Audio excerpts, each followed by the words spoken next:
ఈరోజు ఎన్డీఏ కూటమి ప్రభుత్వంలో ముఖ్యమంత్రి చంద్రబాబు నాయుడు గారు, ఉప ముఖ్యమంత్రి పవన్ కళ్యాణ్ గారు, తాడేపల్లి నియోజకవర్గ శాసనసభ్యులు ప్రభుత్వ విప్పు బొలిశెట్టి శ్రీనివాస్ గారి ఆధ్వర్యంలో, అలాగే మా యువ నాయకులు బొలిశెట్టి రాజేష్ గారి నేతృత్వంలో ఇవాళ సీఎం రిలీఫ్ ఫండ్ చెక్కులు ఇవ్వడం జరుగుతుంది.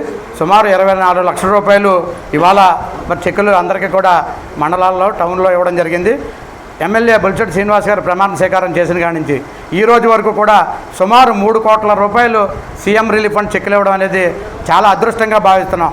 అవన్నీ కూడా ఏదైతే గ్రామాల్లో జనసేన నాయకులు, వీర మహిళలు, ఎన్డీఏ కూటమి సభ్యులు కష్టపడ్డారో వాళ్ళందరి చేతుల మీదుగా ఈ చెక్కులు పంపిణీ చేస్తుంటే మేము నిజంగా కష్టపడడానికి ప్రతిఫలంగా ప్రజలకు ఏం చేస్తున్నాం అనేది మనకు అర్థమవుతుంది.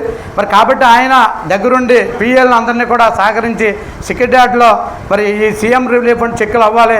ఏదైతే ప్రజలు ఆరోగ్యశ్రీ రాలేని ఎవరైతే ఉన్నారో వాళ్ళందరికీ కూడా డబ్బులతో ఖర్చు పెట్టుకున్నారో వాళ్ళు ఇబ్బంది పడుతున్నారని కొన్ని లక్షల రూపాయలు, సుమారు 3 కోట్ల రూపాయలు తేవడం అనేది చాలా మామూలు విషయం కాదు. మన నియోజకవర్గానికి ఇన్ని కోట్ల రూపాయలు వెచ్చించిన చంద్రబాబు నాయుడు గారికి కానీ, పవన్ కళ్యాణ్ గారికి కానీ ధన్యవాదాలు తెలియజేస్తూ, ఇటువంటి మంచి కార్యక్రమాలు కనబట్టలేదా ఈ కొట్టి సత్యనారాయణ బ్యాచ్కి అని చెప్పి నేను చెప్తున్నా.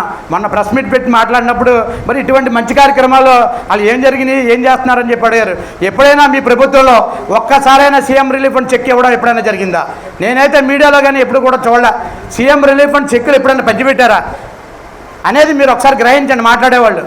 మాట్లాడేటప్పుడు నోరు అదుపులో పెట్టుకుని మాట్లాడడం చాలా మంచిది. ఎందుకంటే మేము సంవత్సరం కాలంలో ఏం పూర్తి చేసామనేది సవాలు ఇస్తున్నాం. మీరు ఆర్టీసీటీఆర్ ద్వారా అయినా ఏదైనా గ్రహించండి. ఎందుకంటే ఈ రోజున లింక్ రోడ్లు కానీ, అలాగే టౌన్లో కానీ సుమారు పట్టణంలో 14 కోట్ల రూపాయలు రోడ్లకి వెచ్చించిన ఘనత మనం ఏదైతే తాడేపల్లి నియోజకవర్గ శాసనసభ్యులు ప్రభుత్వ బొలిశెట్టి శ్రీనివాస్ గారు. ఒక వ్యక్తి డయాలసిస్ మాట్లాడుతున్నాడు. మీరు గుర్తుపెట్టుకోండి, డయాలసిస్ విషయంలో మీరు చాలామంది పేషెంట్లు ఇబ్బంది పడిపోతున్నారు, వర్షం కుడుతుందని చెప్తున్నారు. అది 2016లో స్టార్ట్ చేశారు. గుర్తుపెట్టుకోండి, 2016లో స్టార్ట్ చేశారు. ఆ రోజు నుంచి సుమారు 22 మిషన్లు పనిచేస్తున్నాయి. ఎప్పుడైనా 2019 నుంచి 24 వరకు సరే ఒక్కసారైనా మీ ఎమ్మెల్యే, మాజీ ఎమ్మెల్యే, మంత్రి, ఉప ముఖ్యమంత్రి అంటున్నారు, ఎప్పుడైనా ఒక్కసారైనా అక్కడికి వెళ్ళి పలకరించి దాంట్లో ఏం జరుగుతుందని ఎప్పుడైనా గ్రహించారా?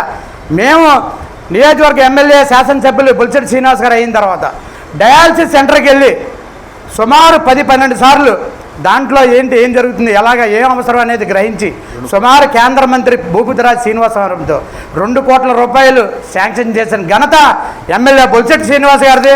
ఇది గ్రహించండి, అంతే తప్ప చౌకబారుల మాటలు మాడితే మీకు సమాధానం చెప్పడానికి ఇప్పుడు మేము రెడీగా ఉన్నాం.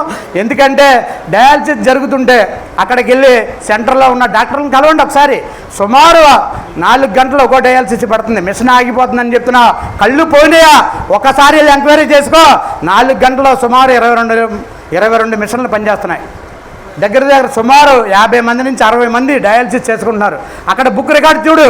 నర్సాపురం నుంచి కూడా ఇక్కడికి వస్తున్నారంటే మన ప్రభుత్వ హాస్పిటల్లో బొలిశెట్టి శ్రీనివాస్ గారి ఆధ్వర్యంలో ఎంతవరకు వర్క్ చేస్తుందనేది గ్రహించు. అంతే తప్ప 2019 నుంచి 24 వరకు కూడా దానికి 1 రూపాయి కూడా ఇవ్వాల. దాని ఎలా ఉందని చూడడానికి కూడా వెళ్ళా. కానీ 2 కోట్ల రూపాయలు శాంక్షన్ చేసి ఏదైతే నువ్వు వర్షం పడుతుంది అన్నావో అవన్నీ క్లీన్ చేయడానికే ఎమ్మెల్యే బొలిశెట్టి శ్రీనివాస్ గారు జరుగుతుంది. సుమారు మీరు అన్ని సంవత్సరాలు పరిపాలించినా ఏమీ చేయలేని పరిస్థితి. ఈ సంవత్సరంలో మేము చేసిన పని ఏంటనేది గ్రహించాలని మిమ్మల్ని అందరినీ కోరుకుంటూ, మీకు సరైన సమాధానం చెప్పడానికి మేము ఎప్పుడు కూడా రెడీగా ఉన్నాం. ఇది వేదిక కాదు కాబట్టి మాట్లాడడానికి లేదు, తస్మే జాగ్రత్త అని చెప్తూ మరొకసారి ఎమ్మెల్యే బొలిశెట్టి శ్రీనివాస్ గారికి ప్రజలందరూ ఆదరణ పొంది ఇవాళ జనసేన పార్టీ, ఎన్డీఏ కూటమి సభ్యులందరూ కూడా ఏకీగ్రావుగా తీర్మానం కింద సుమారు 15 సంవత్సరాలు ఇదే నియోజకవర్గంలో ఎప్పుడు ఎమ్మెల్యేగా నిలబడతారని చెప్పి కోరుకుంటూ ఇటువంటి కార్యక్రమం ఏర్పాటు చేసిన మా ఎమ్మెల్యే తనయులు రాజేష్ గారికి ధన్యవాదాలు తెలియజేస్తూ, మన ఇక్కడ ఇచ్చేసిన జనసేన నాయకులందరికీ కూడా పేరు పేరున నమస్కారాలు తెలియజేసుకుంటాం.